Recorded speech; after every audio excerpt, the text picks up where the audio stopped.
10-12 मंजिल की ऊंचाई और खिड़की पर लगी लोहे की ग्रिल यहाँ से बाहर निकल पाना नामुमकिन था।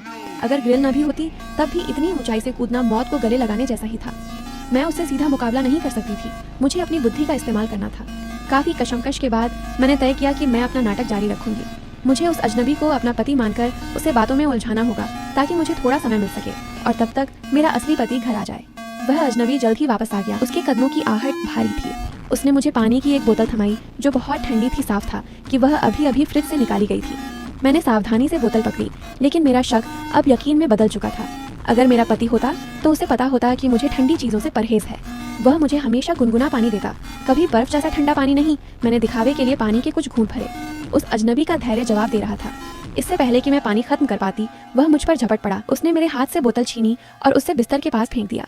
उसके शरीर से सिगरेट की बदबू के साथ साथ पसीने की असहनीय दुर्गंध आ रही थी, जैसे कोई महीनों से न नहाया हो। घटिया तंबाकू और पसीने की उस मिली जुली बदबू से मेरा दम घुटने लगा। मैंने तुरंत अपना चेहरा घुमा लिया और उसकी सांसों से बचने की कोशिश की। मैंने लाड जताते हुए कहा, ओह मेरे प्यारे पति, मैं अभी भी बहुत थकी हुई हूँ और मुझे नींद आ रही है। मुझे थोड़ी देर और झपकी लेने दो ना, कल सुबह जल्दी ऑफिस भी जाना है। उसने मेरी बात को अनसुना कर दिया। उसकी भारी सांसें मेरी गर्दन पर महसूस हो रही थीं और उसके हाथ जबरदस्ती करने लगे थे। मैंने अपनी पूरी ताकत बटोरी और बेबसी का नाटक करते हुए कहा, ठीक है, तो फिर आप थोड़ा इंतजार कीजिए, मैं ज़रा वॉशरूम होकर आती हूँ। उसके हाथ रुक गए। वह अब और भी चिड़चिड़ा लग रहा था। उसने भारी और फटी हुई आवाज़ में कहा, जल्दी जाओ। उसकी आवाज़ बहुत गहरी और अजनबी थी, जैसे रेगमाल को रगड़ा जा रहा हो।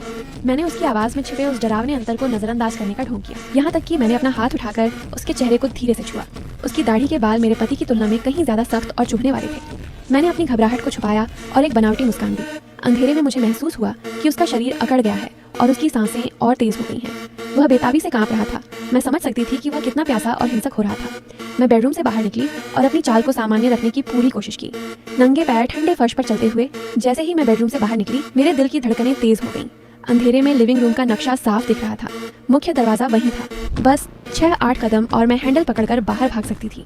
बाहर निकलते ही सीढ़ियां थीं, लेकिन मैंने अपनी भावनाओं पर काबू पाया और जोखिम लेने के बजाय बाईं ओर वॉशरूम की तरफ मुड़ गई। मैंने दरवाजा धीरे से बंद किया ताकि आवाज न हो। बेडरूम से यहाँ तक आते हुए मुझे अपना फोन कहीं नहीं दिखा। सोने से पहले मैंने उसे साइड टेबल पर रखा था, लेकिन अब वह गायब था। यकीनन उस आदमी ने उसे छुपा दिया होगा। अब पुलिस को फोन करना मुमकिन नहीं था। मेरी इकलौती उम्मीद यही थी कि मैं उस आदमी को किसी तरह उलझाए रखूं जब तक कि मेरा पति ना आ जाए। लेकिन वह कब आएगा? क्या घर में इतनी शांति इसलिए है क्योंकि वह आ चुका है, या अभी तक काम पर ही है? मैं ज्यादा सोच नहीं पा रही थी।